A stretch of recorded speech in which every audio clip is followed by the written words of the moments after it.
Dear students, the first thing is nutrition itself. Nutrition का अमल क्या होता है? Alright, अब देखें न्यूट्रिशन है क्या? एक ऐसा प्रोसेस जिसके जरिए कोई भी जानदार अपने करीब तरीन एनवायरनमेंट में से खुराक हासिल करने की कोशिश करता है, उस प्रोसेस को हम कहते हैं न्यूट्रिशन। ऑलराइट, बिल्कुल इसी तरह से कि जैसे हम खुद बीइंग ह्यूमंस हम अपने आप को ओमनीवोर्स की कैटेगरी में पुट करते हैं। हम कहते हैं कि हम प्लांट्स भी खा लेते हैं और अगर हमें कोई एनिमल्स मिल जाएं उनके फ्लैश वगैरह को भी खा जाते हैं। इसी तरह समुद्रों और दरियाओं में पाई जाने वाली मछलियां भी खा जाते हैं। तो वी आर ओमनीवोर्स। ओके, फिर इसी तरह अगर प्लांट्स और फ्रूट्स और इवन के सीड्स अवेलेबल हो तो वो भी हम खा जाते हैं। तो फंजाई के अंदर भी जो डिफरेंट मोड्स ऑफ न्यूट्रिशन है वो डिफाइन करते हैं इस बात को, वो बयान करेंगे इस चीज की तफसील को कि ये फंजाई किस किस्म के एनवायरनमेंट में रहती है और किस किस्म की खसूसियात की हामिल है। ऑलराइट स्टूडेंट्स, सो सबसे पहली बात जो हम यहाँ पे शामिल करेंगे that is what the fungi they lack chlorophyll. सबसे पहली चीज, अब स्टूडेंट्स देखें, क्लोरोफिल इस बात की गारंटी है कि जहां भी मौजूद होगा वहां पे फोटोसिंथेसिस होगी। अब फोटोसिंथेसिस के लिए the plants producers of the ecosystem सबसे ज्यादा खुराक बनाते हैं अपने लिए और साथ ही साथ बाकी लिविंग ऑर्गेनिजम्स को प्रोवाइड करते हैं। बट फंजाई जब इनके पास क्लोरोफिल नहीं है तो यहां से हम एक बात गेस कर सकते हैं कि the mode of nutrition in fungi that will be strictly heterotrophic. Heterotrophic ये टर्म आपने कहीं ना कहीं जरूर पढ़ी हुई है। All those living organisms which are unable to produce their own food, they are known as heterotrophs. और उनका जो mode of nutrition होता है, that is known as heterotrophic mode of nutrition. Alright, इसको हम define करते हैं यहीं पे. The mode of nutrition in which living organisms are unable to produce their own food.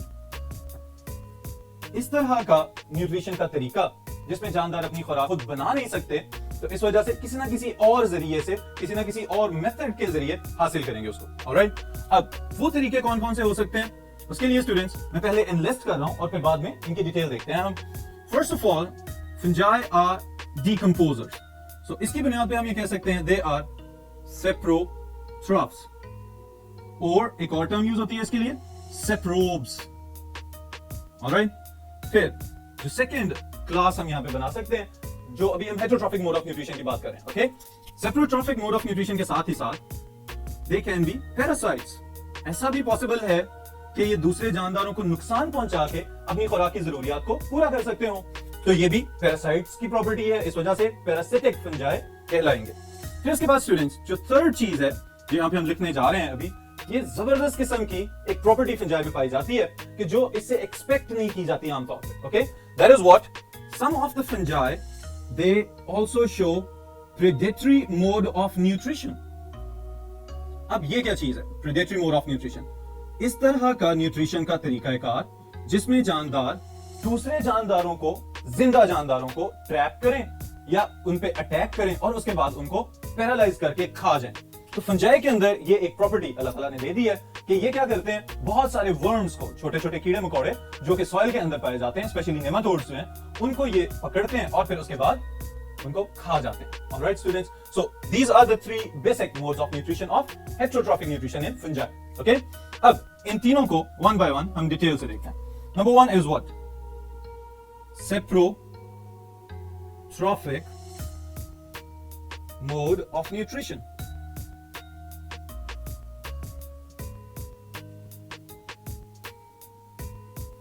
Saprotrophic mode of nutrition है, but the fungi they are known as saprotrophs. Alright students, so इनको अगर हम classify करना चाहें further तो हम सबसे पहले ये देखेंगे कि इनके इस मोड ऑफ न्यूट्रिशन की कामयाबी का राज क्या है। ओके, तो हम कहते हैं they are the best decomposers.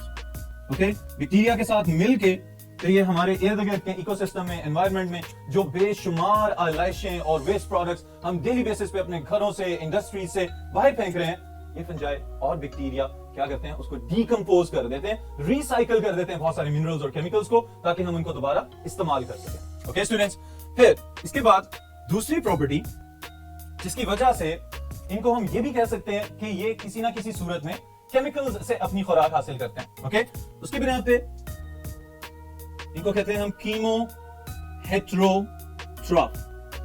Alright students, अब ये कीमो हेट्रोट्रॉफ से क्या मुराद है? कीमो फॉर द केमिकल्स और हेट्रोट्रॉफिक जो कि अपनी खुराक खुद तो नहीं बना रहे, तो किसी और सोर्स से हासिल करते होंगे। ऑलराइट, इसके लिए अगर हम डिटेल देखें तो हम ये कह सकते हैं कि they decompose complex organic food. Fungi के लिए फूड है, लेकिन हो सकता है कि हमारे लिए वेस्ट मटेरियल्स हों। Organic food into simple absorbable form.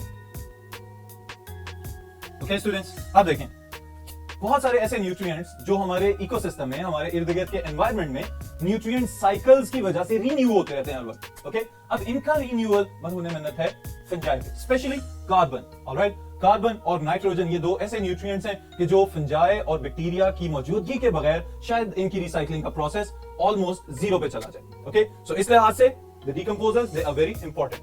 Then हम कहते हैं कि the fungi and bacteria they are helping to accomplish the renewal of the soils and the environment with the nutrients। अब इसका क्या मतलब है कि बहुत सारे ऐसे न्यूट्रिएंट्स हैं कि जिनके साइकिल्स को फंजाई और बैक्टीरिया की मौजूदगी के बगैर मुकम्मल नहीं किया जा सकता। फॉर एग्जांपल कौन कौन से हैं? जैसे कि अभी मैंने बताया, they can be the carbon, nitrogen, hydrogen, oxygen, phosphorus, etc. Alright students, अब ये सारा प्रोसेस जो अभी तक हम बात कर रहे हैं डीकंपोजर्स होने के नाते, ये किस तरह से मुकम्मल किया जा रहा है, इसको हम अभी डिटेल से यहां पे समझते हैं। मैं यहां पे एक टर्म लिखने जा रहा हूं, that is extra cellular digestion. मैं यहां पे एक टर्म लिखने जा रहा हूं, that is extra cellular digestion. जी स्टूडेंट्स, अब देखें ये जो एक्स्ट्रा सेलुलर डाइजेशन का प्रोसेस है, इस प्रोसेस के अंदर हमें बड़ा क्लियर कट ये नजर आ रहा है कि ये जो फंगल हाइफा यहां पे ग्रो कर रहा है, it is growing on food. Okay, अब देखें ये जो फूड पार्टिकल्स जिनके ऊपर कोई भी फंगल हाइफा ग्रो करता है, इसके लिए एक स्पेसिफिक टर्म है जो रिपीट होगी यहां पे बार बार, आप लोग याद रख लें इसको, that is known as substrate. Okay, अगर एक है तो हम इसको कहेंगे सबस्ट्रेटम, और अगर हमारे पास एक बहुत ज्यादा कॉम्प्लेक्स किस्म का एनवायरनमेंट मौजूद हो तो उसको हम कहेंगे that is substrate, because the fungal hyphae and the enzymes they have to work on that specific food. Okay, तो जहां पे एंजाइम्स काम करते हैं, अटैक करते हैं और उसके बाद उसको प्रोडक्ट्स में कन्वर्ट करते हैं, that molecule is also known as substrate. शाबाश। अब देखें मैं यहां पे ये आपकी याद दहानी के लिए मेंशन कर देता हूं, substrate the medium on which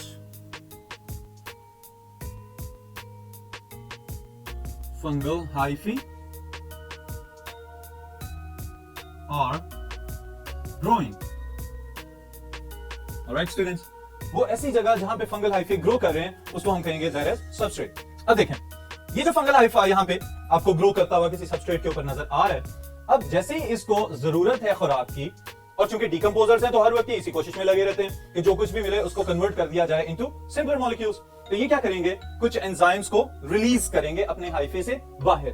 जैसे ही ये एंजाइम्स हाइफे से बाहर रिलीज किए जाएंगे तो इनके लिए हम एक स्पेसिफिक टर्म यूज करेंगे, एक्स्ट्रा सेल्यूलर एंजाइम्स, और they are also known as exo enzymes. Okay, exo enzymes या एक्स्ट्रा सेल्यूलर एंजाइम से क्या मुराद है, those enzymes which work outside the cells, जो सेल से बाहर जाके किसी भी कॉम्प्लेक्स मॉलिक्यूल को सिंपलर मॉलिक्यूल्स में कन्वर्ट कर दें, they are known as extracellular enzymes. Alright students, अब देखें यहां पे अब जैसे एक्स्ट्रासेलुलर एंजाइम्स बाहर जाएंगे, कॉम्प्लेक्स फूड पार्टिकल को स्मॉलर फूड पार्टिकल्स में कन्वर्ट करेंगे, और फिर उसके बाद क्या किया जाएगा, फंजाई अपने न्यूट्रिएंट और अपनी ग्रोथ की जरूरियात को पूरा करने के लिए इन न्यूट्रिएंट्स को एब्सॉर्ब बैक कर लेंगे। ओके, अब जैसे ही इनको एब्सॉर्ब किया जाएगा वापस, उसकी वजह से क्या होगा कि the hyphae they will show more growth, और बिल्कुल थोड़े से ही टाइम के अंदर they will start to occupy a greater surface area जहां पे पहले मौजूद थे, अब वहीं से रिसाइकलिंग और डीकंपोज करने के बाद वहीं पे अपने हाइफे को और ज्यादा फैला देंगे। अगर इनकी एक्सेस में, इनकी पहुंच में मजीद फूड पार्टिकल्स होंगे तो इसका मतलब यह है कि इनके हाइफे चंद ही मिनटों और घंटों के अंदर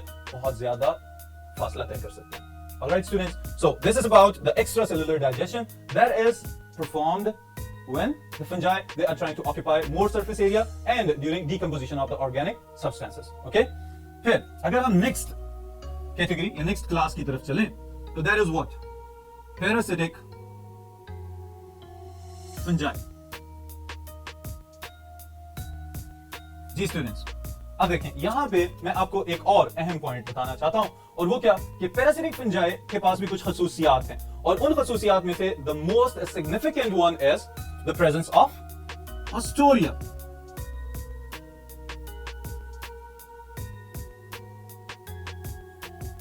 अब हॉस्टोरिया क्या चीज है? मे बी आप लोगों में से कुछ स्टूडेंट्स पहले से जानते हो कि हॉस्टोरिया किसको कहते हैं, बट बाकी सबके लिए मैं रिवाइज भी कर देता हूं और बता भी देता हूं कि haustoria are specialized hyphae, okay, roots या राइजोइड्स की तरह के हाइफी होते हैं which penetrate into the host cells and absorb the nutrients back into the original mycelium और hypha। अब ये चीज क्या बताती है हमें? अब देखें स्टूडेंट्स, ये जो फिगर, ये जो स्ट्रक्चर हम यहाँ पे देख रहे हैं अभी, इसके अंदर एक हाइफा ग्रो करता हुआ जा रहा है और अपनी खुराक की जरूरियात को कहां से पूरा कर रहा है? जिस भी सबस्ट्रेट के ऊपर, फॉर एग्जांपल अगर प्लांट सेल्स हैं तो प्लांट सेल्स के अंदर तक हाइफे पेनिट्रेट कर चुके हैं, अंदर तक धंस चुके हुए हैं, और वहां से क्या कर रहे हैं? खुराक को एब्जॉर्ब करते जा रहे हैं, जज़ब करते जा रहे हैं, और हाइफा अपनी ग्रोथ को आगे बढ़ाता चला जाएगा। अब देखें हमने इसको शामिल कहां पे किया? Parasitic fungi. तो पैरासिटिक फंजाई में पैरासाइट को अगर डिफाइन किया जाए तो we can say those living organisms which benefit themselves by harming other living organisms, okay?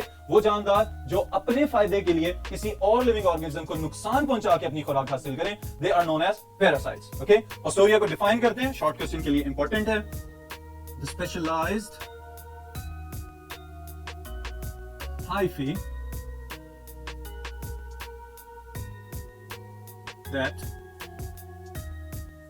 penetrate धंस जाना into the host cells। Host क्यों कह रहे हैं इसको? क्योंकि कोई भी पैरासाइट जिस लिविंग ऑर्गेनिज्म से अपनी नशोनुमा के लिए खुराक हासिल करता है उसको हम कहते हैं host living organism. into the host cells to obtain its nutrients।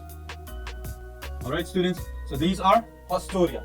अब यहां पे एक और चीज का भी मैं इजाफा कर देता हूं ताकि आप कंसेप्चुअली थोड़े और इंप्रूव हो जाएं। राइजोइड्स।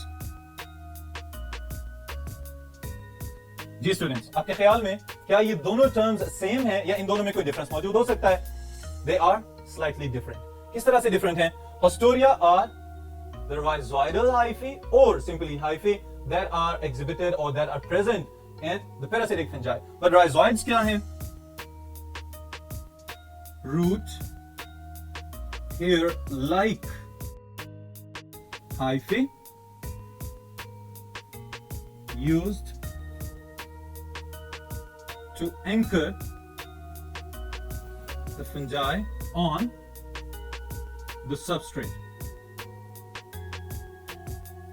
okay students, अब राइजोइड्स कोई भी रूट लाइक हाइफे जिसकी वजह से जो फंगस है अगर वो अपराइट या ऊपर की तरफ को ग्रो कर रही है या किसी भी सबस्ट्रेटम के साथ साथ ग्रो कर रही है तो सिर्फ सपोर्ट के लिए, बिल्कुल इसी तरह से कि जैसे किसी भी प्लांट की रूट्स के साथ बारीक से रूट हेयर्स मौजूद होते हैं, प्रोजेक्शंस मौजूद होते हैं, इसी तरह राइजोइड्स हैं। लेकिन अगर इस तरह के राइजोइड्स हों कि जो अपने होस्ट के सेल्स के अंदर तक धंस जाएं और वहां से खुराक हासिल करें तो they will be known as haustoria.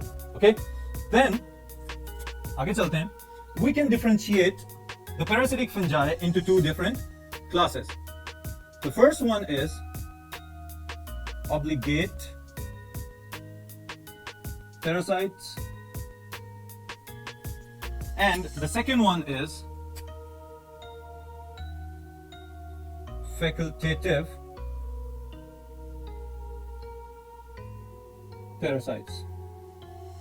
All right students, अब देखें इन दोनों को किस तरह से डिफरेंशिएट किया जा सकता है। हमने पैरासाइट्स को डिफरेंशिएट किया है into two different classes. Very important short question, board के पॉइंट ऑफ व्यू से भी अहम है, इसलिए इस पे निशान लगा लें कि ये पॉसिबल है कि आपके बोर्ड के पेपर में शामिल हो सकता है। Now what are the properties, क्या खसूसियात हैं कि जिसकी वजह से हम पैरासाइट्स को ऑब्लिगेट पैरासाइट्स कहते हैं। ओके, इसके लिए स्टूडेंट्स हम ये कह सकते हैं कि the obligate parasites are those parasites which are host specific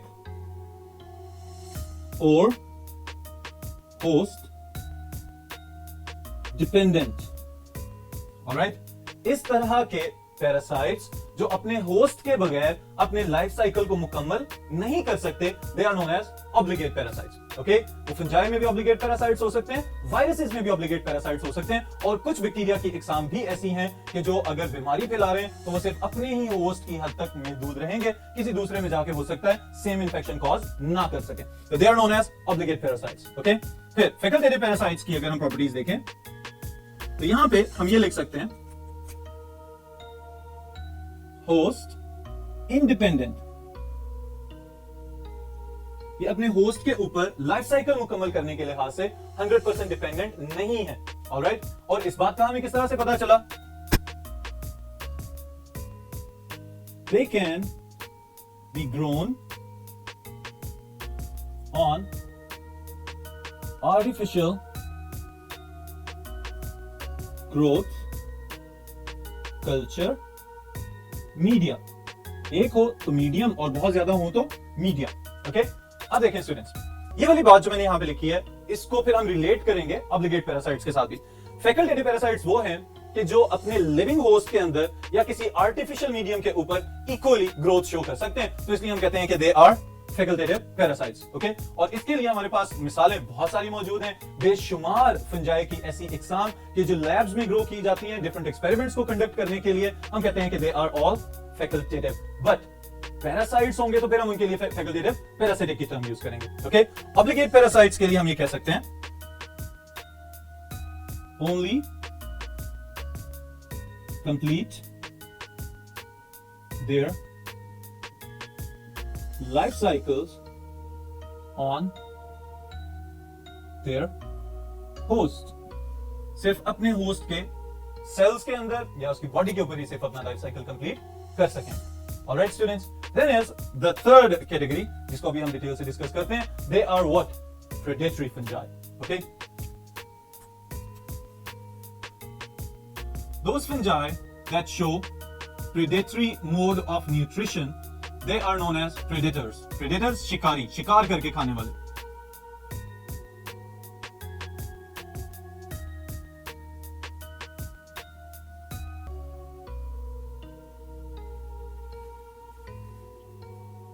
okay, predatory mode of nutrition. अब स्टूडेंट्स, ये देखने में हैरान कौन लगता है कि फंजाई जो छोटे छोटे धागों की तरह के हाइफे पे मुश्तमिल है, कैसे मुमकिन है कि वो किसी जानदार का शिकार करे और फिर उसके बाद उसको खा जाए। ओके, तो इसके लिए हमारे पास बुक में दो एग्जांपल्स डिस्कस की गई हैं, इनको हम बारी बारी देखते हैं। The first one is oyster mushroom.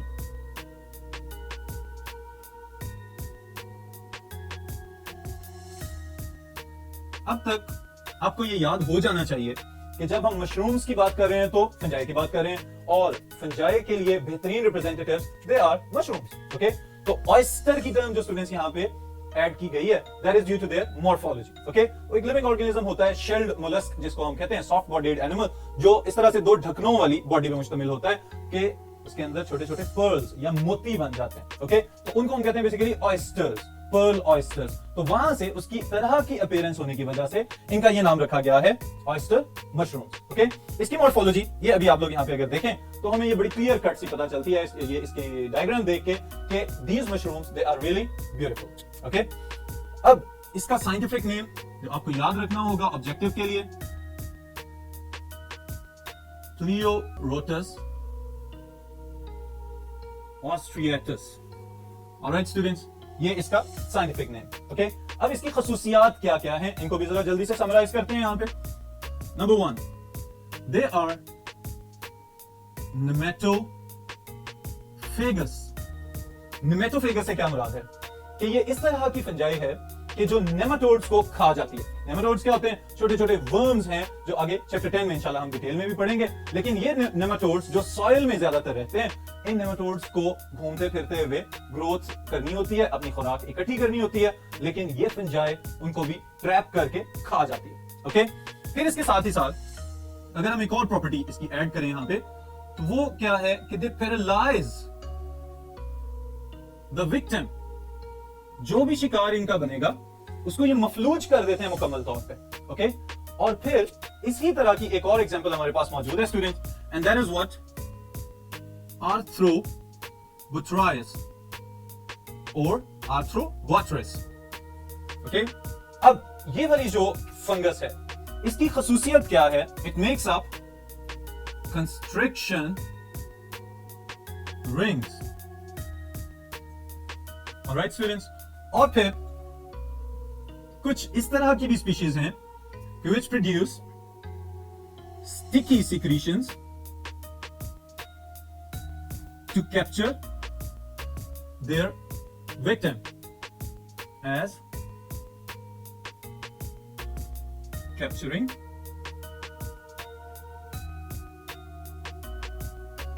substance. Alright students, अब देखें, ये तो हमने इनकी कुछ डिटेल्स और कुछ बेसिक्स है, नाम वगैरह लिख लिए इनकी एग्जांपल्स के, लेकिन अगर अब आप इस वीडियो के अंदर देखें तो ये नेमाटोड आहिस्ता आहिस्ता से सॉइल के अंदर ग्रो करता हुआ कहीं ना कहीं से इस फंगस के बनाए हुए कंस्ट्रिक्शन रिंग्स के करीब तक पहुंच गया होगा।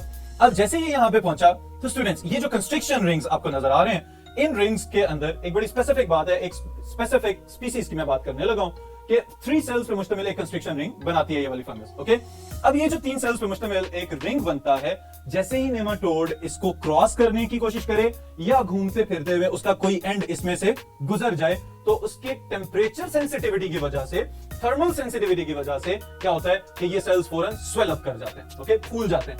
इन सेल्स के फूल जाने की वजह से ये नेमाटोड फौरी तौर पे वहीं पे जकड़ लिया जाएगा।